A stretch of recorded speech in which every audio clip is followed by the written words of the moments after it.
नमस्कार मेरे प्यारे दोस्तों, मैं हूं विनय। स्वागत है आपका मेरे YouTube चैनल प्यासी कहानी में और आप सुन रहे हैं हॉरर कहानी, वो भी मेरी जुबानी। तो दोस्तों, आज की यह कहानी हमारे सब्सक्राइबर राज वर्मा ने भेजी है। तो चलिए राज वर्मा की इस कहानी को पॉइंट ऑन ऑफ व्यू से सुनते हैं। लेकिन कहानी शुरू करने से पहले मेरी आपसे बस इतनी गुजारिश है, अगर आप इस कहानी को पूरा सुनेंगे तो आपको सच में डर का एहसास होने वाला है। साथ ही अगर आप हमारे इस चैनल पर पहली बार आए हैं तो सब्सक्राइब कर ले। इससे आपकी और हमारे नजदीकियां बढ़ जाएगी और आगे आने वाली वीडियो सबसे पहले आप तक पहुंचेगी। और अगर आप लोग चाहते हैं कि आपका नाम वीडियो में लिया जाए तो कमेंट में अपना नाम और अपने शहर का नाम जरूर लिखें। तो ज्यादा समय न लेते हुए राज वर्मा के कहानी को शुरू करते हैं। दोस्तों, मेरा नाम है राज वर्मा, उम्र 45 साल। मैं उत्तर प्रदेश के छोटे से गांव कुशीनगर का रहने वाला हूं। वहीं मेरी एक छोटी सी झोपड़ी है, मिट्टी की दीवारें, टीन की छत और बाहर एक नीम का पेड़ जिसके नीचे बैठकर मैं अक्सर बीड़ी पीता हूं। मेरे 3 बच्चे हैं और एक बीमार पत्नी, जिंदगी का एक ही सहारा। मेरा पुराना टाटा 10,613 ट्रक, जो अब भी किसी बूढ़े बैल की तरह चल तो पड़ता है, लेकिन हर दिन एक नई खड़खड़ाहट के साथ। मैं पिछले 20 सालों से मालवाहक ट्रक चलाता हूं, लेकिन जो रात मैं आज बताने जा रहा हूं, वह रात नहीं, एक खौफ था जो मेरी रूह में आज तक जिंदा है। रात के करीब 1:45 होंगे। मैं छत्तीसगढ़ के जशपुर से रीवा के लिए कोयले का माल लेकर निकल चुका था। रूट सीधा था, एक लंबा सुनसान हाईवे जो जंगलों से होकर गुजरता था। उस वक्त बारिश बंद हुई ही थी, पटरियों पर पानी जमा था, कीचड़ चारों ओर, आसमान में बिजली चमक रही थी और हर चमक के साथ ट्रक के हेडलाइट से आगे का दृश्य कुछ सेकंड के लिए साफ दिखता। मैं अकेला था, हेल्पर छुट्टी पर था। ट्रक के केबिन में बस मैं, रेडियो की धीमी आवाज और डैशबोर्ड पर टंगी मेरी बीमार बीवी की तस्वीर। करीब 3 बजे का वक्त रहा होगा जब मुझे सड़क के बीचों बीच कुछ हिलता हुआ दिखा। मैंने ब्रेक मारे, ट्रक चरमराया और धीमा हुआ। सड़क पर एक बूढ़ा आदमी था, उसकी आंखें बंद थीं। वह डांडी के सहारे धीरे धीरे चल रहा था, जिसे देख ही नहीं सकता। मैंने हॉर्न बजाया, पर ना कोई रिएक्शन, ना कोई घबराहट, जैसे कि उसे पता ही नहीं था कि उसकी मौत सिर पर मंडरा रही है। मैं चिल्लाया, ओ बाबा हटो, ट्रक है। फिर भी वह आगे चलता रहा। मैं मजबूरन ट्रक से उतरा और करीब जाकर कहा, बाबा मर जाओगे क्या? रात के 3:30 बजे क्या कर रहे हो यहां? उसने कुछ नहीं कहा, बस एक दिशा में इशारा किया जहां घना जंगल था, और फिर उसने मुंह से कुछ नहीं बोला, पर उसके चेहरे पर डर और गुस्से का ऐसा अजीब मिला जुला हाव भाव था कि मेरी रूह कांप गई। मैंने सोचा कोई पागल होगा। चुपचाप ट्रक में बैठा, उसे पास से निकलकर जाने की सोची, पर जैसे ही ट्रक स्टार्ट किया, वह अंधा बूढ़ा सामने आकर खड़ा हो गया। फिर से एकदम ट्रक के आगे मैंने ट्रक बंद किया और नीचे झांका। कोई नहीं था, ना कोई बूढ़ा, ना कोई परछाई, बस गीली सड़क और मेरी धड़कनों की आवाज। मैंने डर को पीछे धकेलकर ट्रक चलाया। हाईवे और भी वीरान होता गया। करीब आधा घंटा चला ही था कि ट्रक के अंदर से किसी के चलने की आवाज आने लगी, किसी की छड़ी घसीटने जैसी आवाज। Touch touch touch. मैंने मिरर देखा, पीछे वही बूढ़ा। पर यह कैसे हो सकता है? केबिन तो बंद था, मैंने तो उसे सड़क पर देखा था। फिर मैंने चिल्लाकर ट्रक रोका, पीछे पलटा, कोई नहीं था। लेकिन तभी मेरी गर्दन के पीछे किसी ने फूंका मारा, ठंडी बर्फ जैसी सांस, और फिर एक फुसफुसाहट, तू देख सकता है। मैं नहीं। मैंने झटके से दरवाजा खोला और सड़क पर कूद गया। मेरे घुटने कीचड़ में ढंसे, पैर कांप रहे थे। मैंने ट्रक को वहीं छोड़ दिया और जंगल की तरफ भागा। मुझे होश सुबह करीब 6 बजे आया। मैं जंगल के किनारे बेसुध पड़ा था। गांव के कुछ लोग दिखे तो उन्हें सब बताया। वो चुपचाप मुझे एक छोटे मंदिर ले गए और बोले, उस बूढ़े अंधे की आत्मा कई सालों से वहीं भटक रही है। कहते हैं कि वह एक ट्रक से कुचल गया था और उस वक्त उसका बेटा उसके साथ था, जो उसे छोड़कर भाग गया था। अब वह हर रात किसी ट्रक को रोकता है ताकि कोई उसे फिर से छोड़कर ना भागे। उस रात के बाद मैं अंदर से बदल चुका था, जैसे मेरी रूह किसी अदृश्य बोझ से दब गई थी। जब मैं अपने गांव बुढ़ार लौटा तो बीवी और बच्चे खुश थे कि मैं सही सलामत वापस आया। लेकिन मैं खुद को सही सलामत नहीं मानता था। पहले रात को ट्रक केबिन में चैन की नींद आ जाती थी। अब नींद आती तो किसी छड़ी की आवाज से टूट जाती। Touch touch touch. पहले जब घर लौटता था बीवी कहती थी, थक गए होंगे, खाना लगा दूं? अब पूछती थी, चेहरा क्यों उतर गया है राजवर्मा? सब ठीक है ना? क्या बताता उसे, कैसे कहता कि जब मैं आईने में अपनी आंखें देखता हूं तो ऐसा लगता है जैसे कोई और घूर रहा हो। मेरे अंदर से इस बार लॉडिंग थी, सीधी से जबलपुर वार तक। मैंने खुद से वादा किया रात में ट्रक नहीं चलाऊंगा, पर माल देर से लोड हुआ और शाम ढलते ही निकलना पड़ा। जैसे जैसे अंधेरा गहराया वैसे वैसे दिल दिल की धड़कनें बढ़ने लगी। मेरे ट्रक की हेडलाइट सामने की टूटी फूटी सड़क को काटती जा रही थी, पर मैं महसूस कर रहा था साइड मिरर में कुछ हिल रहा है। जब देखा वो फिर था, वहीं अंधा बूढ़ा ट्रक के पीछे अंधेरे में। लेकिन इस बार वो हिल नहीं रहा था, बस खड़ा था, एकदम सीधा, जैसे जानता हूं मैं देख रहा हूं। मैंने ब्रेक मारे, ट्रक रुका, पर पीछे कोई नहीं था। पर ट्रक के अंदर एक अजीब सी ठंडक थी, जैसे किसी ने दरवाजा खोले बिना अंदर कदम रख दिए हो। मैंने ट्रक का केबिन लॉक किया और चलने ही वाला था कि ड्राइवर साइड के कांच पर 4 उंगलियों के निशान उभर आए, जैसे कोई बाहर से छू रहा हो या फिर अंदर से निकलना चाहता हो। मैंने कांपते हुए हाथों से गियर डाला और तेजी से ट्रक आगे बढ़ाया। पर जितनी तेजी से ट्रक दौड़ता, उतनी ही तेजी से मेरे अंदर डर फैलता। मैंने हाईवे छोड़ दिया और गांव के एक पुराने कच्चे रास्ते से जाने का सोचा। सुनसान जंगल के बीच से रास्ता निकलता था, लेकिन दिल ने कहा, शायद ये आत्मा हाईवे से जुड़ी है। गांव के रास्ते में कुछ नहीं होगा। पर मुझे क्या पता था, वो अब मेरी आंखों से नहीं, मेरे भीतर से देख रहा था। रात के 2:25 पर ट्रक अचानक बंद हो गया। कोई खड़खड़ाहट नहीं, कोई इंडिकेटर नहीं, बस एकदम सन्नाटा। मैंने बोनट खोला, सब कुछ ठीक था, पर तभी हवा में से फिर वही आवाज आई, तू देख सकता है? मैं नहीं। मैंने चारों तरफ देखा, कुछ नहीं। पर जब वापस केबिन में बैठा, सीट पर कीचड़ से भरे पैरों के निशान थे। कैसे आए?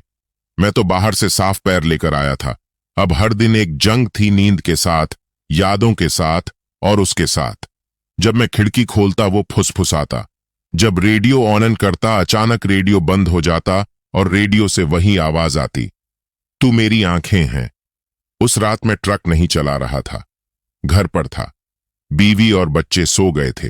मैं बाहर नीम के नीचे बैठा था। तभी एक ठंडी हवा चली, इतनी ठंडी कि जून की रात में भी रूह कांप गई। मैं घर में गया और देखा मेरे ट्रक की चाबी अपने आप घूम रही थी, जैसे कोई उसे स्टार्ट करने की कोशिश कर रहा हो। घर के अंदर रखे आईने में मैंने खुद को नहीं देखा। मैंने देखा वही बूढ़ा खड़ा था। मेरी जगह उसकी आंखें अब भी बंद थीं, पर उसके होंठ हिले। अब तुझे मेरी आंखें बनना होगा हमेशा के लिए।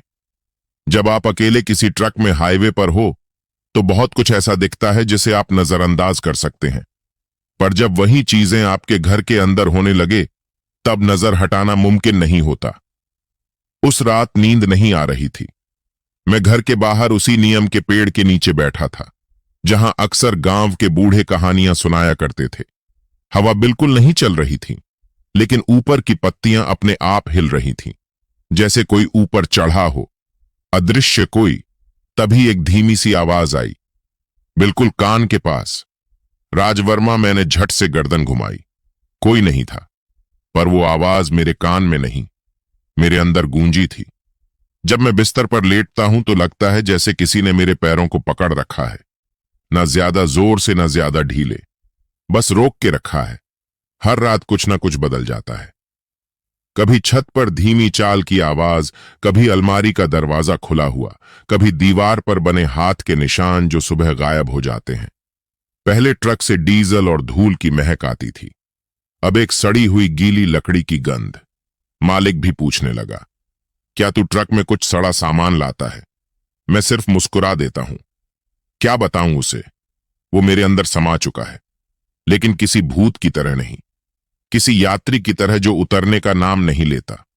जब मैं ब्रेक दबाता हूं, मुझे लगता है कोई मेरे पैर के नीचे दूसरा पैर रख रहा है, जब मैं क्लच छोड़ता हूं तो कभी कभी ट्रक खुद से एक्सीलरेटर पकड़ लेता है, जैसे कोई और भी चलाना जानता हो। अब जब मैं आईने में देखता हूं तो मेरी आंखें मेरी नहीं लगती। वो ना टिमटिमाती है ना डरती है, बस सीधी खाली गहरी। मुझे ऐसा लगता है वह अब मेरी आंखों से ही इस दुनिया को देखता है। हाईवे पर 2:11 होते हैं। मैं हमेशा उस वक्त डर जाता हूं। क्यों? क्योंकि उस 1 मिनट के लिए ट्रक की हेडलाइट्स बंद हो जाती हैं, बिना वजह, बिना चेतावनी, और उसी वक्त मैं उसकी छड़ी की टच टच टच आवाज सुनता हूं, ठीक अपनी बगल में। इस बार माल जाना था कटनी की ओर। मैंने तय किया हाईवे नहीं जाऊंगा, मैं अंदरूनी गांव के रास्ते से जाऊंगा। रास्ता लंबा था, खराब था, पर मन को लगा शायद वह वहां नहीं होगा। पर जब ट्रक ने एक पुरानी पुलिया पार की, उसके पहियों के नीचे से आवाज आई। टूटा नहीं, फिर से चल पड़ा। मैंने ब्रेक मार दिए। गाड़ी रुकी। सामने कुछ नहीं था, पर पीछे एक जोड़ी छड़ी के निशान कीचड़ में थे। मेरी बीवी ने कहा, रात को कौन है जो तुम्हारे ट्रक का हॉर्न बजा देता है? मैंने कहा, मैं तो ट्रक गांव से बाहर खड़ा करता हूं। वो बोली, कल रात 2:11 पर किसी ने 2 बार हॉर्न मारा। फिर खिड़की से देखा तो ट्रक की हेडलाइट्स अपने आप जल गई और फिर बंद हो गई। अब सिर्फ मैं नहीं, वह भी महसूस करने लगी थी उसकी मौजूदगी। मैं एक रास्ता हूं जिसे कोई देखता है, चलता है, महसूस करता है और डराता है। अब वह मुझे छोड़कर कहीं नहीं जा रहा। मैंने कई बार सोचा, ट्रक छोड़ दूं, काम बदल लूं, पर जब भी यह सोचा, अगले दिन ट्रक का इंजन खुद स्टार्ट हो जाता है, मानो कह रहा हो भागने का कोई फायदा नहीं, तू अब मेरा है। हर बार जब मैं ट्रक लेकर निकलता हूं तो एक डर पीछे छूटता नहीं और एक साया साथ चल पड़ता है। अब यह सिर्फ कोई घटना नहीं रही, यह मेरी दिनचर्या बन चुकी है। मुझे नींद नहीं आ रही थी। रात के 2:30 थे। मैं घर के बाहर चारपाई पर लेटा था। आसमान में बादल थे, बिजली कभी कभी चमकती थी। अचानक ट्रक के इंजन की आवाज गूंजने लगी। मैं चौंक कर उठा। ट्रक घर से करीब 50 मीटर दूर सड़क के किनारे खड़ा था, पर अब वह धीरे धीरे आगे बढ़ने लगा था, बिना ड्राइवर के, बिना किसी के। मैं बेयरफुट भागा, गाड़ी के पास पहुंचा। ड्राइविंग सीट खाली थी, गियर न्यूट्रल था, इंजन चालू था, लेकिन सबसे डरावनी बात, स्टीयरिंग अपने आप थोड़ा थोड़ा घूम रहा था। अब वह बोलता है ना शब्दों में, ना ध्वनि में, विचारों में। जब मैं सोचता हूं अब नहीं निकलूंगा रात में, तो मेरे दिमाग में एक भाव आता है, कायर मत बनो। जब मैं ट्रक की खिड़की बंद करता हूं तो भीतर से आवाज आती है, खुला रहने दो, मैं बाहर नहीं भीतर हूं। मैंने कई बार खुद से पूछा है, क्या वो मुझे मारना चाहता है या फिर मुझे पूरी तरह अपने जैसा बनाना चाहता है? उस रात जब मैं रायसेन हाईवे पर था तो ट्रक खुद ब खुद लेट टर्न लेने लगा। मैंने जोर से स्टीयरिंग पकड़ा और तभी अचानक सामने की लाइट में कुछ देखा। एक आदमी जिसके हाथ में छड़ी थी और आंखें नहीं थीं, लेकिन वह बिल्कुल सड़क के बीचों बीच खड़ा था और उसकी आंखों की जगह सिर्फ गहरे स्याह गड्ढे थे। मैंने अपने घर की दीवार पर कैलेंडर टांग रखा है। हर उस दिन पर लाल निशान लगाता हूं जब कुछ असामान्य होता है। अब लगातार 17 दिन हो गए हैं। हर दिन कुछ ना कुछ, कभी पानी अपने आप गिर जाता है, कभी ट्रक के गियर बिना छुए बदल जाते हैं, कभी शीशे में कोई दूसरा चेहरा दिखता है, कभी बत्ती अपने आप बंद हो जाती है। वह कहते हैं राज वर्मा बदल गया है, उसकी आंखों में कुछ और बस गया है। बच्चे मुझसे डरते हैं। बीवी अब मेरे पास सोती नहीं। मां कहती है तेरे पास अब कोई और है बेटा, वो तुझे अंदर सिखा रहा है। जब मैं ट्रक चलाता हूं, कभी मैं ब्रेक मारता हूं, कभी कोई और, कभी मैं हेडलाइट जलाता हूं, कभी वह अपने मन से। जब भी मैं शीशे में देखता हूं, मुझे एक चेहरा और दिखता है, जिसका चेहरा तो नहीं लेकिन छड़ी हमेशा साथ होती है। वो अब मेरे जरिए सब देखता है। गांव, सड़कें, जंगल, शहर पर एक जगह है जहां जाने से वह डरता है। एक पुराना पुल। जब भी ट्रक उस पुल के करीब आता है, इंजन खुद बंद हो जाता है। उस दिन जब मैंने जबरदस्ती ट्रक उस पुल की ओर चलाया तो मेरी आंखों के सामने अंधेरा छा गया। मैं चेतन था मगर देख नहीं पा रहा था। ठीक 4 मिनट तक मैं अंधा था। जब देखना दोबारा शुरू हुआ, ट्रक बंद था और एक झुर्रियों वाला हाथ मेरी सीट पर छू रहा था। उस रात रायसेन से इटारसी की ओर जा रहा था। सड़क बिल्कुल खाली थी, सिर्फ मैं, मेरा ट्रक और पीछे बैठे किसी के भारी सांसों की आवाज। मैंने कभी पीछे मुड़कर नहीं देखा, क्योंकि मुझे अब यकीन हो चला था, जो पीछे है वह किसी और दुनिया से है। वो आवाज अब मेरे भीतर तक घुस चुकी थी। एक अजीब सी कराह, जैसे कोई बूढ़ा अंधा आदमी मेरे कंधे पर झुककर धीमे धीमे कुछ कह रहा हो। तेरी आंखें बहुत देख चुकी, अब मेरे लिए भी देख। मेरे कमरे की दीवार पर पहले सिर्फ मेरे माँ बाप और मेरे बच्चे की फोटो थी, अब दीवार पर एक और चेहरा दिखने लगा है। सफेद दाढ़ी, आंखें नहीं, बस दो काले गड्ढे। मैंने उस तस्वीर को कई बार हटाया, पर सुबह उठता हूं तो वह फिर वहीं टंगी मिलती है, बिना कील के, बिना फ्रेम के, बस दीवार पर उभरी हुई। मैं बैतूल के जंगलों से होकर गुजर रहा था। आधी रात थी और सामने अचानक एक टूटी हुई सड़क आई। मैंने ट्रक धीमा किया, लेकिन तभी ट्रक ने एकाएक एक्सीलरेटर पकड़ लिया, जैसे किसी ने पैडल दबा दिया हो। मैंने ब्रेक मारा, लेकिन ट्रक नहीं रुका, और सामने एक गड्ढे में गिरते गिरते ट्रक 1 इंच पहले रुक गया। बिल्कुल एकदम सटीक, जैसे किसी को पहले से पता हो कि ब्रेक कब मारना है। मैं नहीं था, वो था। कभी कभी मुझे ऐसे दृश्य दिखते हैं जो वहां नहीं है। एक औरत जो उल्टी दिशा में दौड़ रही होती है, एक बच्चा जो बीच हाईवे पर खड़ा मुस्कुरा रहा होता है, एक बूढ़ा आदमी जो सिर्फ तब दिखता है जब मैं इंडिकेटर जलाता हूं, पर जब मैं दोबारा देखता हूं वहां कोई नहीं होता। लोग कहते हैं राजवर्मा अब राजवर्मा नहीं रहा। उसके ट्रक में कोई बैठता नहीं, पर कोई उतरता भी नहीं। उसकी आंखें पहले जैसी नहीं रहीं, जैसे कोई और देख रहा हो उनसे। मुझे अब भी याद है, उस भैंसा खेड़े वाले ढाबे पर एक बूढ़े ने मुझसे कहा था, तेरी नजरें अब तेरी नहीं रही बेटा, अब वो किसी और का दरवाजा बन चुकी है। मैंने हंसकर बात टाल दी थी, पर अब उसकी बात तीर की तरह दिल में छुपी हुई है। मैं रात भर ट्रक में ही सो गया था। सुबह आंख खुली, पर दिखा कुछ नहीं, सिर्फ अंधेरा। कोई दर्द नहीं, कोई आंसू नहीं, बस काला सन्नाटा। मैं चिल्लाया नहीं, क्योंकि मुझे पता था अब वही हो रहा है जो उसे चाहिए था। करीब 7 मिनट बाद मेरी नजर लौटी, लेकिन इस बार दुनिया थोड़ी और अलग दिखने लगी थी। अब मैं सिर्फ इंसानों को नहीं देखता, उनके पीछे छिपी परछाइयों को भी देखता हूं। मुझे लगता है वह सिर्फ अंधा नहीं है, वह अधूरा है, और मेरी आंखें उस अधूरेपन को पूरा कर रही है। पर यह सौदा एक दिन पूरी तरह मुझे भी अधूरा कर देगा। उस रात मुझे पिपरिया की ओर जाना था। रूट आसान था, मैं कई बार जा चुका था, पर इस बार जैसे ही मैंने जीपीएस ऑन किया, स्क्रीन पर एक सीधी सड़क दिखी जो कभी इस रास्ते में थी ही नहीं। मैंने एक बार सोचा कि रुक जाऊं, पर ट्रक के भीतर से वह जानी पहचानी आवाज फिर गूंजने लगी, यही रास्ता है, यही मेरा रास्ता है। जीपीएस बार बार उस अनजान सड़क पर जाने को कहता रहा। मैंने हार मान ली और ट्रक उस रहस्यमयी रास्ते पर मोड़ दिया। वो सड़क किसी सरकारी निर्माण जैसी नहीं थी, बल्कि किसी खेत के भीतर से जाती पगडंडी थी। चारों ओर सूखे पेड़, जिनकी शाखाएं ट्रक की छत को खरोच रही थी, जैसे कोई कुछ खींच रहा हो, कुछ जताना चाह रहा हो। मैंने रियर व्यू मिरर में देखा, और फिर से वो था, वो अंधा बूढ़ा जो सिर्फ तब दिखता है जब मैं अकेला होता हूं। इस बार उसके हाथ में एक पुरानी लाठी थी, जिसका सिरा जले हुए लकड़ी की तरह चमक रहा था। मैंने सामने देखा, सड़क पर कोई बूढ़ा आदमी खड़ा था, बिल्कुल उसी की तरह, पर मेरे हाथ ब्रेक तक नहीं पहुंचे। ट्रक ने खुद ब्रेक मारे, झटके से ट्रक रुका। मैंने उतर कर देखा, वहां कोई नहीं था। सड़क पर बस एक अधजली लकड़ी पड़ी थी, जिससे अब भी धुआं उठ रहा था। 8 अप्रैल, पहली बार जब मुझे लगा मैं कुछ और भी देख रहा हूं। मैं वापस भोपाल लौट रहा था। दोपहर हो चुकी थी।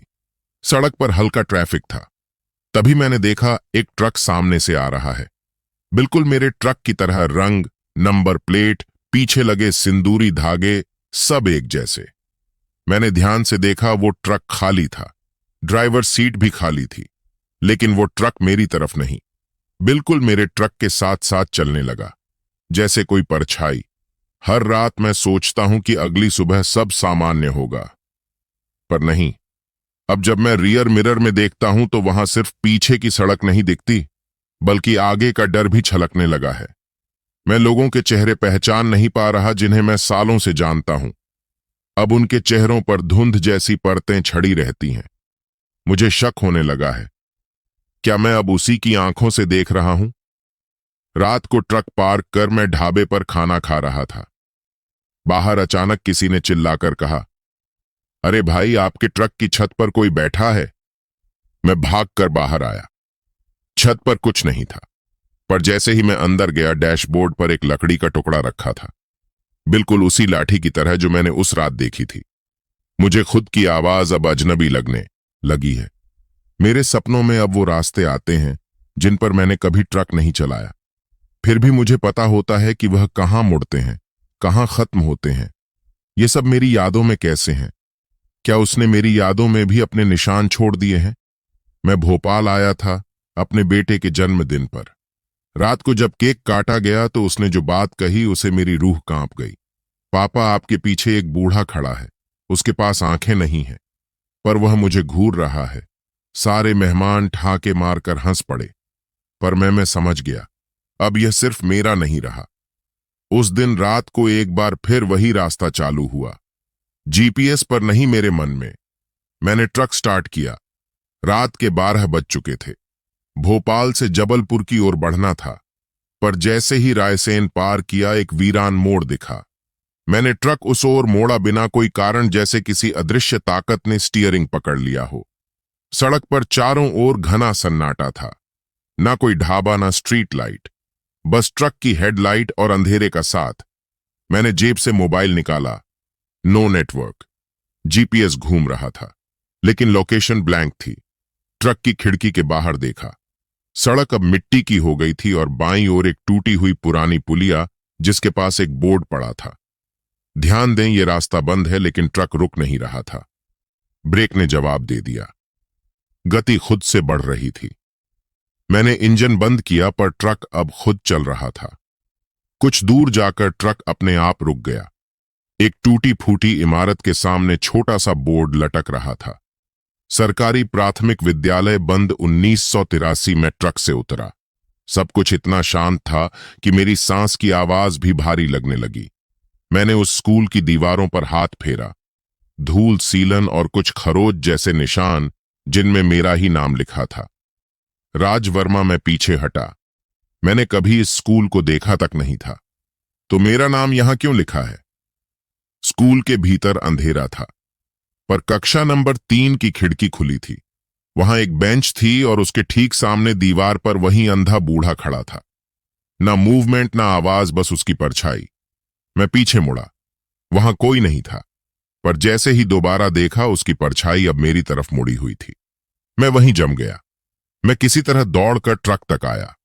दरवाजा लॉक था और ड्राइवर सीट पर मैं खुद बैठा था, पर वह मैं नहीं था। वह कुछ और था। उसके चेहरे पर मेरी शक्ल थी, लेकिन आंखें बिल्कुल खाली।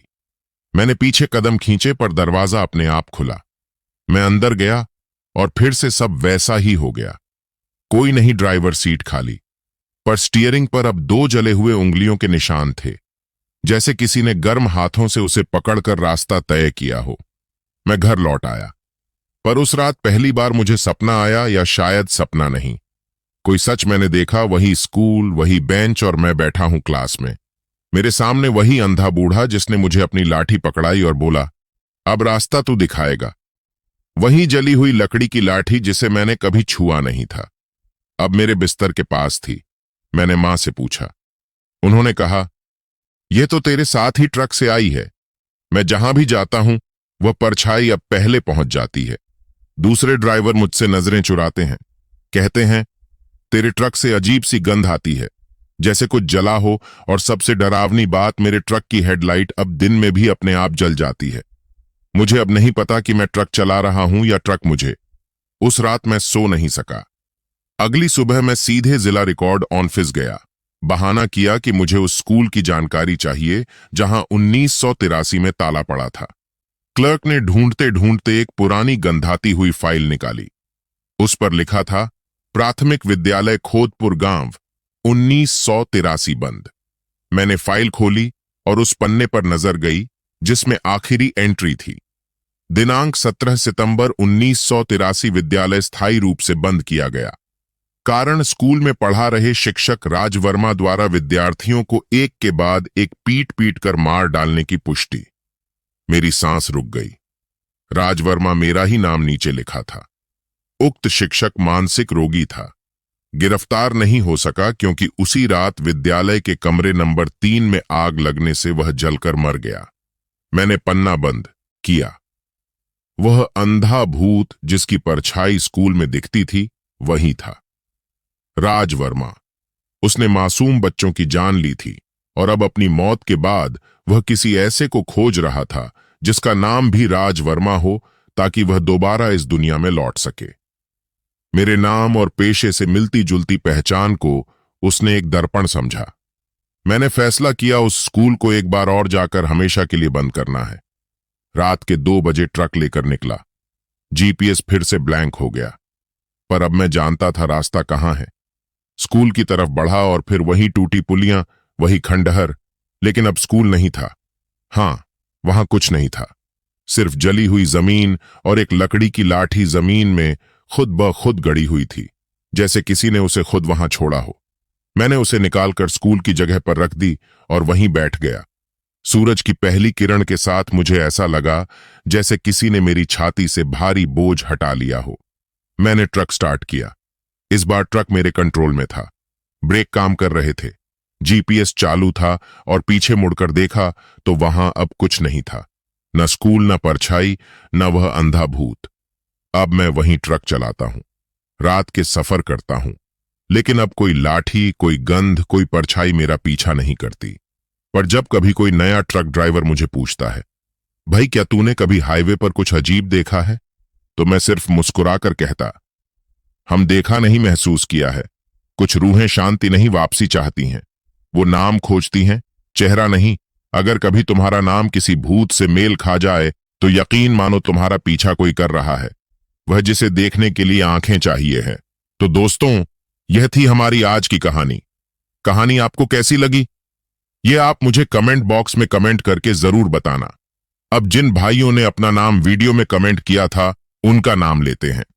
रोहन भाई मुंबई से, कमल भाई असम से, राजेश कहार भाई ओडिशा से, मोंटी भाई जालंधर पंजाब से, राहुल कुमार मऊ से, शिवा भाई आगरा से, गौरव सिंह भाई गुवाहाटी से, कार्तिक भाई अरुणाचल प्रदेश से, शरीरना भाई असम से, अमन कश्यप भाई लखनऊ से, पवन कुमार भाई राजस्थान से, हेमतो भाई नागालैंड से, नरेंद्र दत्त भाई वेस्ट बंगाल से, अंकित अग्रवाल, सोहम भाई चंडीगढ़ से, प्रदीप हरिकिशन सक्सेना, शशि सक्सेना, अनुष्का सक्सेना हाथरस से, सुशील भाई प्रयागराज से, सागर अंसारी भाई उत्तर प्रदेश से, नंदू विश्वकर्मा इंडिया से, इरफान खान भाई बसंतपुर से, यूसुफ भाई पाकिस्तान से, पॉल जाधव भाई पुणे से, रवि निषाद छत्तीसगढ़ से, गोविंद कुशवाहा भाई आगरा से, अमर भाई काठमांडू से, मुरसलीन कुरैशी भाई सहारनपुर से।